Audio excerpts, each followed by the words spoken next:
Said it should start in a few seconds.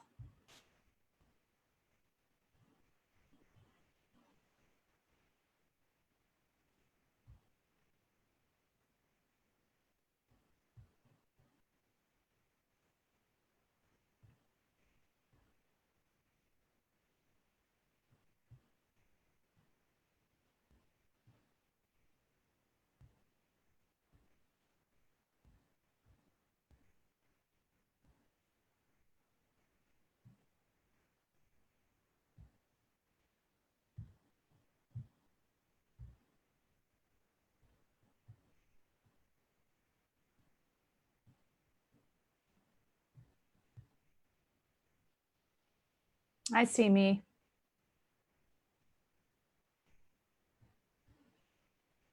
Okay, looks like I'm live. And let's see.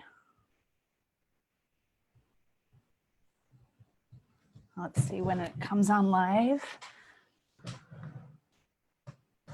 Let's see.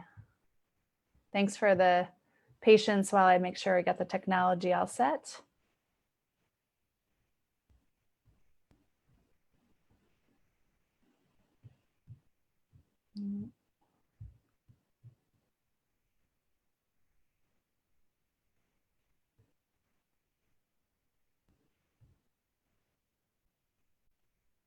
Okay, so I think I'm going to get started, and I hope that everybody can see me. And there's a time delay on my feed, so I just want to make sure that you guys all know that you can hear me. I think it's good to go. So I got the good to go. So hopefully you can see my presentation screen. I think I have to actually share the screen, so hold on. Let me share my screen with you guys.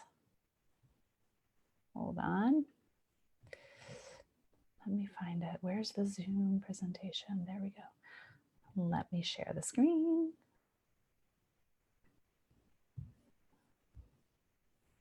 Share. Okay. There we go. Okay. As soon as I see that pull up, I will get started. Okay. Hello, everybody. I'm super excited to be hopping on this evening. And I want to introduce myself a little bit first. My name is Dr. Catherine Caden, Dr. Catherine Caden Fakara. My patients and friends call me Cat or Dr. Cat. And I'm really excited to be talking about this topic tonight. It's very near and dear to my heart. And I know that it can be a trigger, super sensitive to that for folks. And also know that this is like a high level overview. You know, it's something, got to put on the blue light blockers, right? It's something that is a topic that needs to be explored with each person in a bio-individual way, because we're all very unique. But tonight I'm going to be talking about biohacking your fertility naturally. As you could probably see on the bottom, there's a little disclaimer. It's not intended to replace your doctor's advice. Please consult your doctor with any questions or concerns you're having. I'm not diagnosing and treating you online, okay? So here we go. As I mentioned, I'm a pediatric and prenatal chiropractor. I'm a board certified in prenatal and pediatric chiropractic. In addition to the Webster technique, I have actually done additional coursework for, like, it took me 3 years or 4 years to do that, to be able to really fully care for pregnant women, kids, and preconception in a way that made me feel confident to say that I was a specialist. And I also recently completed and am certified officially my postdoctorate in functional medicine through the Institute for Functional Medicine. And what that really is a root cause approach. The idea is to try to get you healed from the inside out, not the outside in, okay? So what is fertility? Fertility is defined as basically the ability to conceive. It's used actually to describe someone who's young, and optimal fertility in my world is a sign of health. In fact, like if somebody can't get pregnant and they're at an age where we expect them to be able to get pregnant easily, there's something wrong with health. And not just the health necessarily of the mom, which is often the focus, but the health of the couple themselves, or the health of the sperm donoring person, and the health of the female body that is receiving. So we have to keep in mind that optimal fertility really is a sign of health. And my focus with my practice and with everyone I speak with isn't just to be able to get pregnant. It's actually to be able to have an optimal experience of pregnancy and an optimal delivery and optimal childhood and infancy. Getting pregnant for the sake of getting pregnant just to have a child isn't really ideal.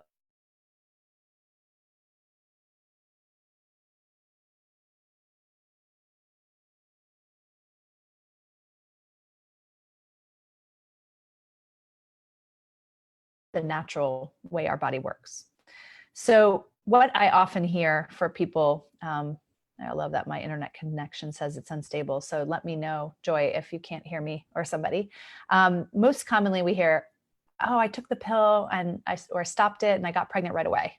Or we got pregnant with our baby on our honeymoon. That's what a lot of people hear about how they have conceived. And then there are many, many people who, have not been able to get pregnant when they stopped the pill, and not been able to get pregnant after a year or two of trying, etc. And so unexplained infertility is commonly what comes into my office. And I say unexplained with air quotes because it's unexplained by the medical community. But they have looked at it in a specific lens. So in the medical world, unexplained infertility is considered basically a disease of the reproductive system defined by the failure to achieve a clinical pregnancy after 12 months or more of regular unprotected sexual intercourse. Very, very little in my experience is done ever to address the root cause as to why couples can't conceive. So, and it's very, very sad. And many, many people are at their wit's end. They come to me as a last resort. We've tried everything and we still can't get pregnant. So once someone is deemed or determined infertile, meds are usually recommended after failed attempts at using, even charting and tracking apps, ovulation predictor kits, timing your cycle with intercourse, fertility monitors, microscopes, blood work, ultrasounds. Like I did all of that. I literally feel like I tried everything, and I was doing a lot of natural things as well, and it still was not working. It's very frustrating, and I would say very isolating as well. You feel very, very alone. You start to want to avoid social interactions. And I was already working in the pediatric and prenatal chiropractic world. So every day I had patients coming in, and I fell deeper and deeper. And I don't know if I would call it a full-fledged depression, but I felt very isolated. And it's especially hard from a faith perspective, where a lot of my, fellow Catholic friends were, conceiving and easily and got married after me and had more kids than me. And it was just, it was gut wrenching. So these are the typical things that are recommended for people to get pregnant. And it's not necessarily all you need to be checking on with your partner and yourself, and a natural approach with a doctor. So let's see. So what's often not taken into account? Lifestyle. Genes are a very small portion of why you may or may not get pregnant. It's rather our lifestyle. So a lot of people think, oh, I have such and such condition because of my genes. Well, really, what you don't have is inherited genes. You have inherited habits. So a lot of times we'll have a very similar lifestyle to our to our family members and might have similar issues, similar eating habits. Our sleep is often disrupted. Stress levels. This is possibly the most important thing. The stress levels from toxins and traumas and emotional thoughts, and EMFs, et cetera. Infections could be as a root cause and preventing you from getting pregnant. And it's actually a blessing because, right, your body is saying, hey, we need to protect ourselves from the fact that we're being bombarded by an infection. Getting pregnant isn't really smart right now. Or if you're under a really high stress situation, your body's in flight or fight. It's running away from a Bengal tiger. It's not in parasympathetic, feed and breed, or rest and digest. Our procreation is supposed to be in more of a parasympathetic, calm nervous system state. Food sensitivities will lead to a leaky gut, which is intestinal permeability. If you are repeatedly consuming things that your body is sensitive to, you won't actually be able to get pregnant or maintain the pregnancy because of the fact that, like, your body is inflamed. And again, it's the wisdom of your body saying, nope, this is not safe. We can't run away from a tiger if we are pregnant. And comorbidities, like other diseases and conditions that you might have at the same time. So my own personal story is that I actually had, unbeknownst to me, an unexplained weight loss all of a sudden. I thought it was explained because I thought I was doing a really good job of working out and eating well, but I developed Graves' autoimmune hyperthyroidism, became emaciated even though I was eating 4,000 calories a day. And this was 2008, 2009. And I had 600 blood sugar. No wonder I couldn't get pregnant. I had very little energy to even try to get pregnant. But by the stress had taken over so significantly that there was no way my body was able to get pregnant with those conditions. And those things are never, ever checked out. Almost never. It's just try more. And let's look at the sperm. Oh, after we've done 6 months of working with the woman, then we'll look at the sperm. And it's just ridiculous. So what's next? Well, oftentimes this is what happens. Meds, IUI or IVF, adoption, or research on other possible options. And I just want to use this picture to kind of explain another thing that's really important, is the fact that if you see this is a picture of a sperm going towards an egg. This is only going to happen in a fertile environment, in fertile cervical mucus. It's only going to happen when you're ovulating. And that's your body's innate wisdom. It does not happen if the conditions are not friendly or fertile ground, if you will. No pun intended. But if you've ever looked at the award-winning photography, there's Nobel Prize winning photography that was done on sperm in the absence of an egg and sperm in the presence of an egg. And definitely Google that. It's pretty wild. In the absence of an egg, sperm are haphazard. They're all over the place. And in the presence of an egg, they know exactly where to go. So the sperm aren't dumb. The egg isn't dumb. The environment has to be properly organized for it to happen. So I'm going to touch a little bit about the male factor for a moment. And I'm going to say something that I know maybe most of you who are on here are likely female, but on the male side of things, it's equally important that men take care of themselves. And they need to also be making sure that, they're fortunate, right? They have new sperm pretty often, and they can fix sperm issues most of the time in a lickety split time. But one thing I think is really great is a quote from a book that I've read most of it, and I will highly recommend this to you if you really want to biohack yourself a lot for birth. This got a little bit of damage on it. It's called Brighten Baby. And there's a whole section on from manhood to fatherhood. And one thing he says is, I'm a man and I know all of your excuses. I've been hearing them from future fathers for over 30 years. And I know how you think. With or without your permission, I'm going to be direct. Every time you drink a diet soda, eat fried foods, processed pasteurized cheese, and a slab of corn-fed beef, you're making deformed sperm. You are a sperm making factory, and your primary evolutionary function is to make lots of it. You make 10,000 to 50,000 per minute if you are healthy. You pretty much eat to make sperm. It's kind of fun to think about it that way.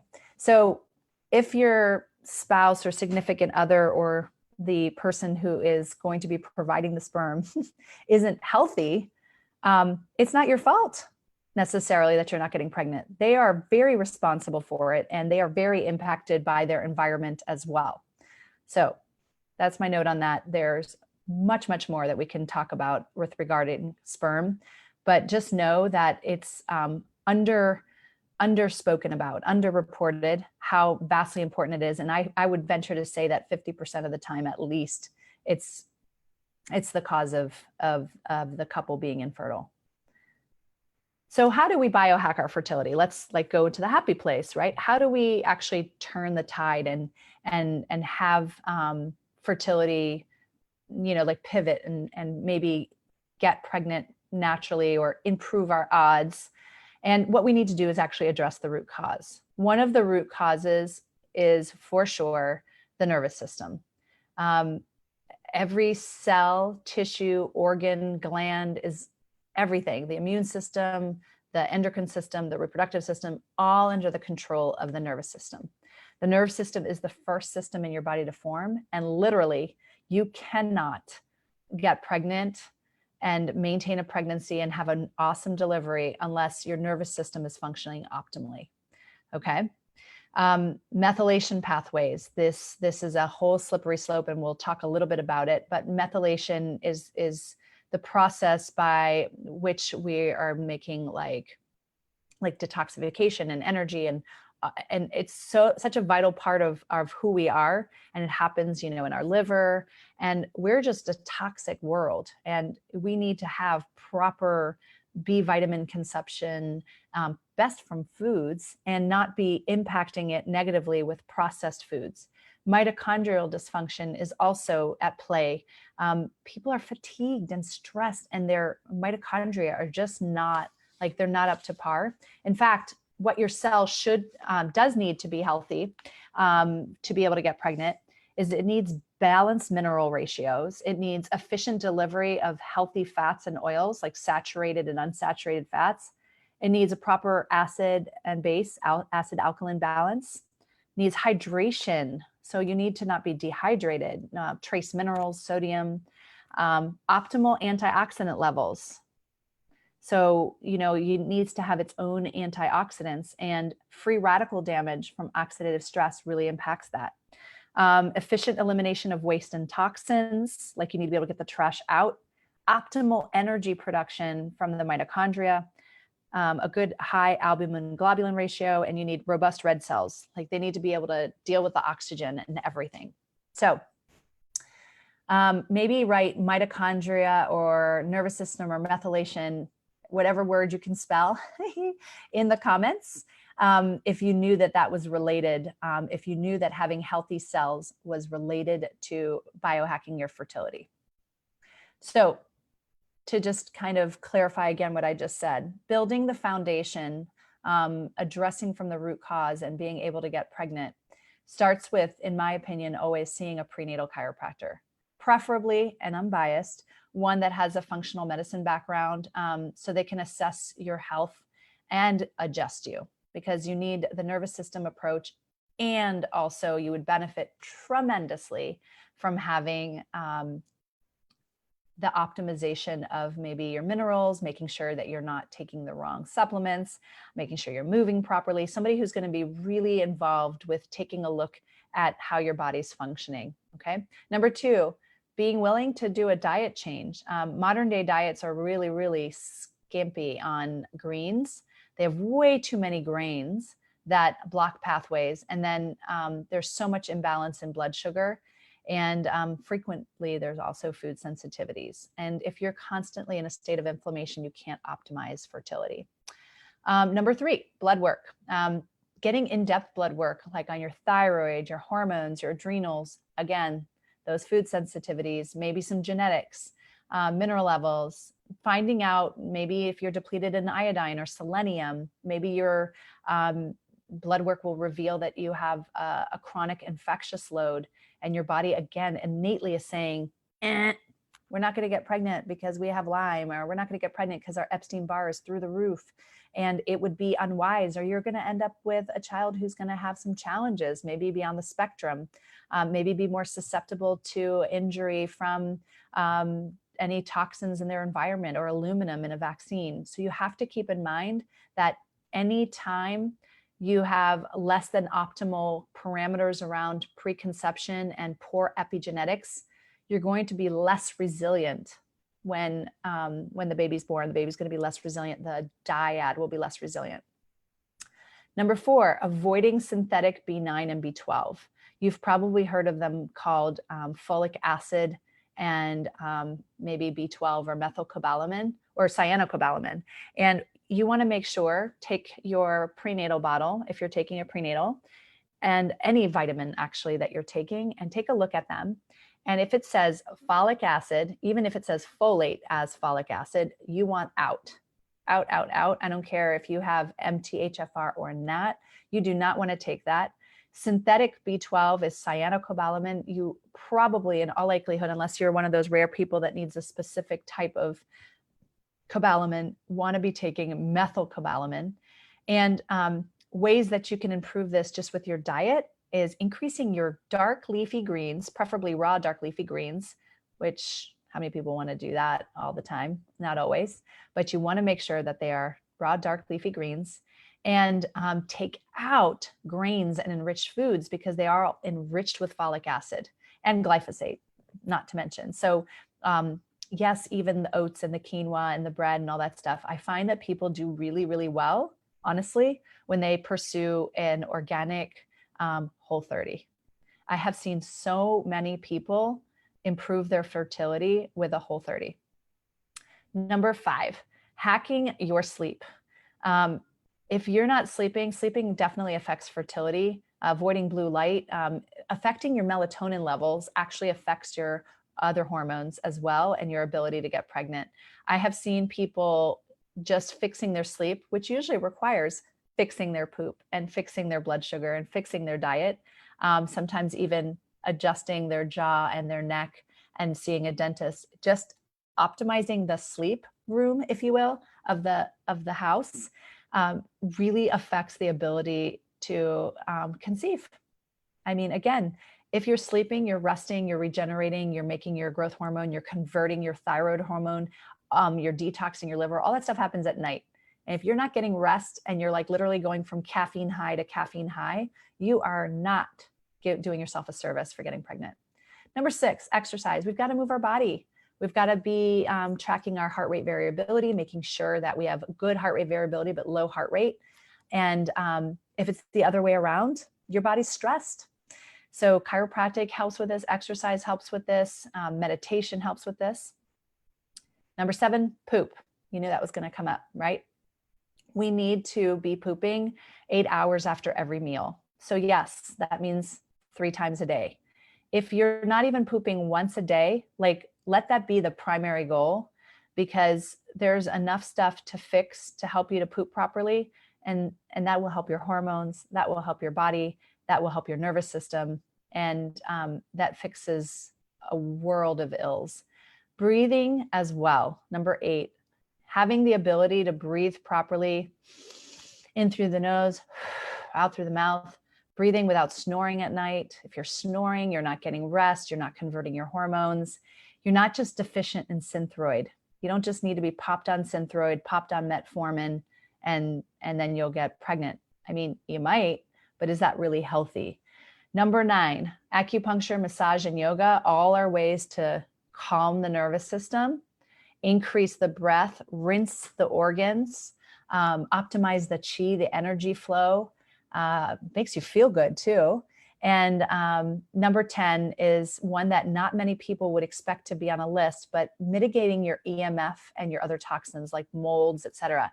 In terms of EMFs, I have an EMF case. I have a radiation blocking device. We turn our Wi-Fi off at night. I have a a blocker underneath my computer right now so that nothing radiates down. Even though I'm 45 and not intending on having any more children, I don't need the radiation on my body. So we are bombarded. When I say bombarded, we are being bombarded like mad nowadays, especially with 5G coming on board, et cetera. And literally, we don't have enough leverage and enough antioxidants to deal with these toxin levels. So please mitigate your exposure. If you're using a microwave, stop. And it's not convenient to be a parent, and it's not convenient necessarily to be healthy.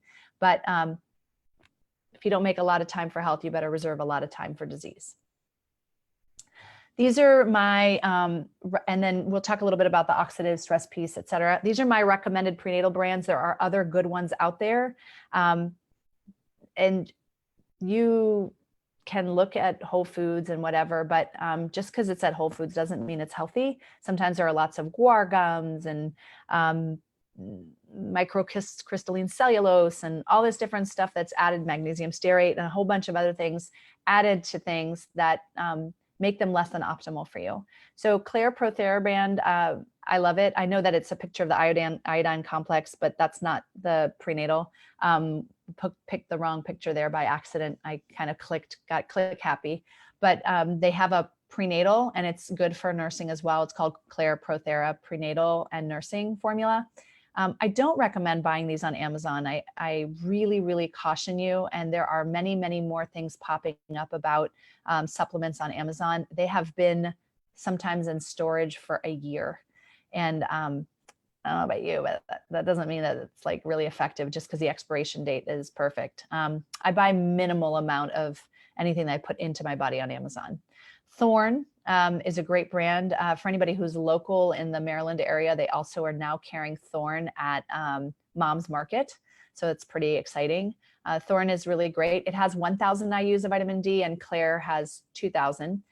Seeking Health has a regular prenatal, but it has like 6 or 8 pills to swallow, but they're chewable, is decent. And it is a fantastic brand. It has all the methylated vitamins also. And then maybe you're like me, like in my second pregnancy, I went more for like a super crunchy approach. I mean, super crunchy, I wouldn't have even used any supplements at all, but I went more for liver pills that have B vitamins and some of the natural things my body needs.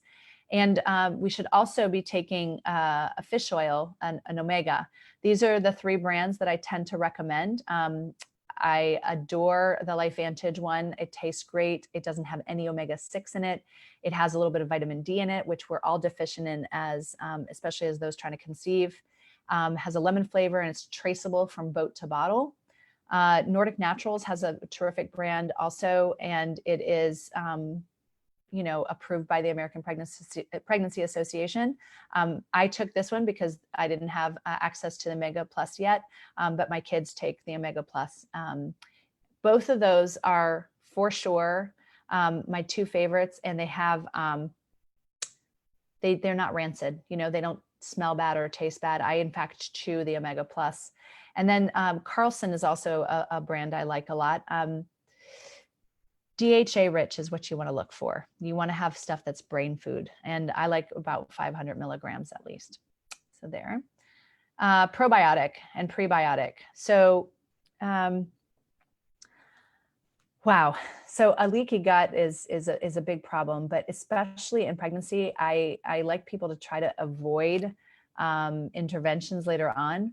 But in the space of trying to get pregnant, we want to make sure that we have a really nice microbiome, a diverse microbiome.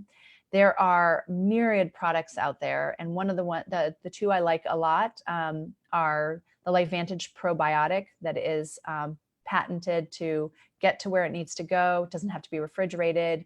And it is also like stimulates the immune system in a positive way. And the prebiotic, this one tastes really terrific. I actually often mix it with another prebiotic powder from Thorne called Arabinex. And this one has inulin and fructooligosaccharides. It has Japanese seaweed, and it tastes amazing because it's blood orange. It's terrific. But I also mix it with large arabinogalactans in a tasteless powder from thorn called Arabinex, and very good for the immune system, and helps seed fertilize that seed in your digestive tract. And then a probiotic is something that I think is good for everyone, and moves things along, especially if you're not pooping. So if you are not pooping well, if you're not stooling well, if you don't have balanced blood sugar, if you're having cravings, a pre and probiotic are pretty key. And then, as I alluded to before, oxidative stress and mitochondrial function. These are, without a doubt, my favorites for helping to reduce oxidative stress, that free radical damage that happens in our bodies from just breathing air. I have actually had really good success. I don't know that I have like a rate of success, but almost everyone who has, I'd say everyone who has used the dietary changes, chiropractic, and at least the NRF2 and DHA, amongst, making sure that their blood values were okay, et cetera. I have had tremendous success with having my patients start activating their bodies. And if you care to, you can look into fertility and oxidative stress online. PubMed is a great website, the National Institutes of Health Library of Medicine. And then NRF1 is for mitochondrial regeneration and biogenesis. So it helps you make new mitochondria. And gosh, then minerals, goodness. Our minerals, we have to look at things like magnesium and selenium and zinc and things like that. So we look at these things in my type of practice. But some of those things are covered in a really high quality prenatal. And that is that. So those are, again, some high level overview tips. I wanted to keep it tight, and I really respect and appreciate the fact that you've given me 30 minutes of your time on a Wednesday evening. I invite you, if you want to message me, get back with the person who invited you to this. I know that it's a sensitive topic. If you want to have a conversation about a little bit more in depth for your particular situation, keeping in mind that I can't diagnose, treat, mitigate, cure, heal anybody who isn't my patient. But I would be happy to discuss more about how biohacking your health with activation and all of the above can help you to have the birth and baby that you desire. So thanks so much. I'm going to stop the share, and I'm going to end the presentation.